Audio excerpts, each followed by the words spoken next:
Greetings and salutations, how's everybody doing? So we're back to looking at more films. Well, this is a film I didn't even know about.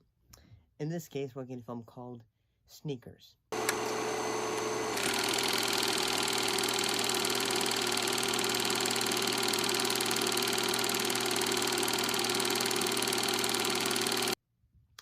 So the film was, in the film, it was about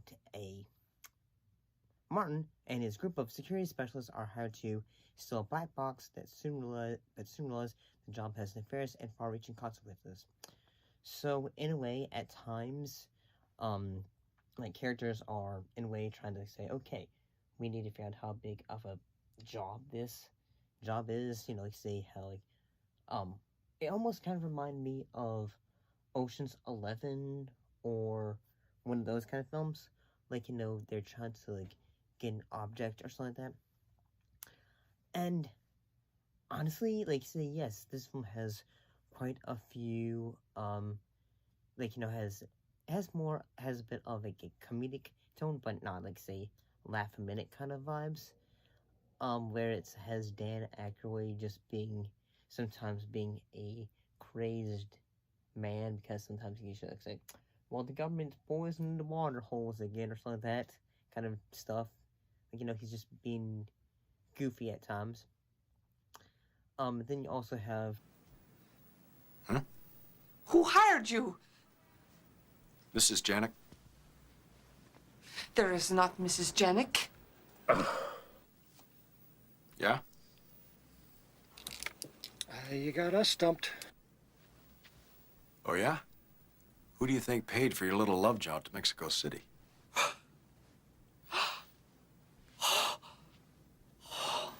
That was good. Velma Janik. She lives in Montreal, where she handles her family's real estate holdings. Vast real estate holdings. Farms, banks, shopping malls. 2 shopping malls. Then you also have actors such as Bil Kingsly, Sidney Poitier, and even River Phoenix. Bil Kingsly plays a old friend of the main character, and in a way, when they were younger, they fooled pranks and all that, and in a way, what Kingsley's character is trying to do is he's trying to, in a way, pull us trick off, so in that way, when if they can, he can basically just go from the bottom to the top, higher than the government in a way. And also one thing that happens is that the character of Martin, or Martin Price, played by Robert Redford, he ends up trying to get in contact with an old love interest, I guess, in this case of Lizzie Ogilvie, played by Mary McDonnell. And I gotta say, yeah, they work well off each other, acting wise. And yeah, I've seen quite a few films characters are trying to say, okay, we gotta get from here, and all that.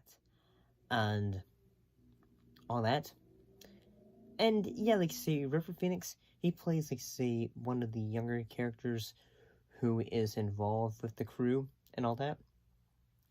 And at times, Sidney Poitier's character, Donald Crease, he's sort of the kind of character who's just I'm tired of everyone's shit kind of character in a way.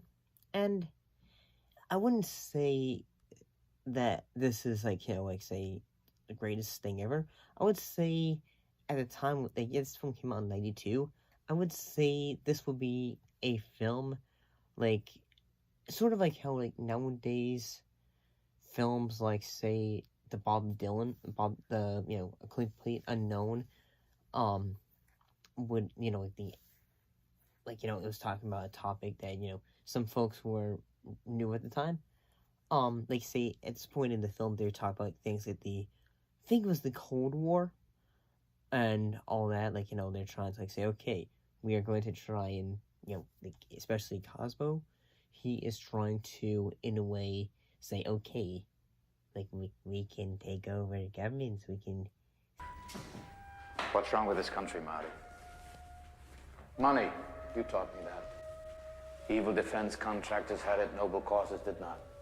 Politicians are bought and sold like so much chattel. Our problems multiply. Pollution, crime, drugs, poverty, disease, hunger, despair. We throw gobs of money at them. Problems always get worse. Why is that? Because money's most powerful ability is to allow bad people to continue doing bad things at the expense of those who don't have it. Steal everything and all that.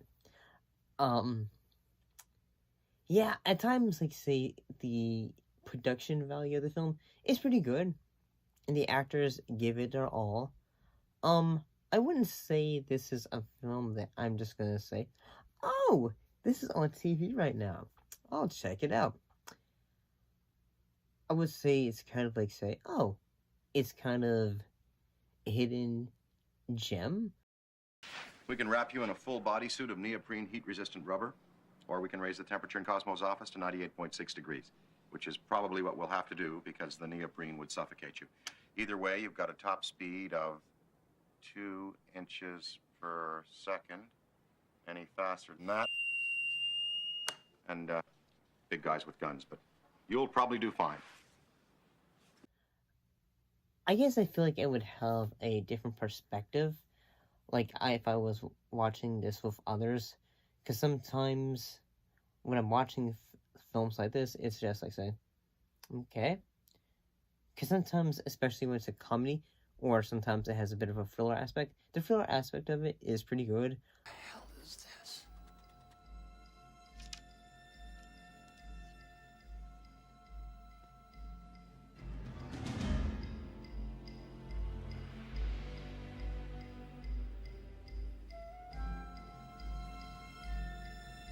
Too many secrets. Bish, I think you better come over here. Carl, you got your little black book? Yes. Give me the number for something impossible to access. Like in the fact that Martin is trying to steal a, I think it was not a recording device. He's basically just saying, okay, I'm going here, while at the same time, Cosmo is going, or actually no, it's a assistant is going like saying, now Liz, where have you been? No, you shall come with me because we need to make sure that nothing has been stolen. And my cats are trying to come in to say hello. But, this one was alright, I suppose. They even have, like, the ending of with James Earl Jones. All the characters just, like, say, okay, to keep our quiet, we want a, like, Dan Aykroyd's character wants a Winnebago.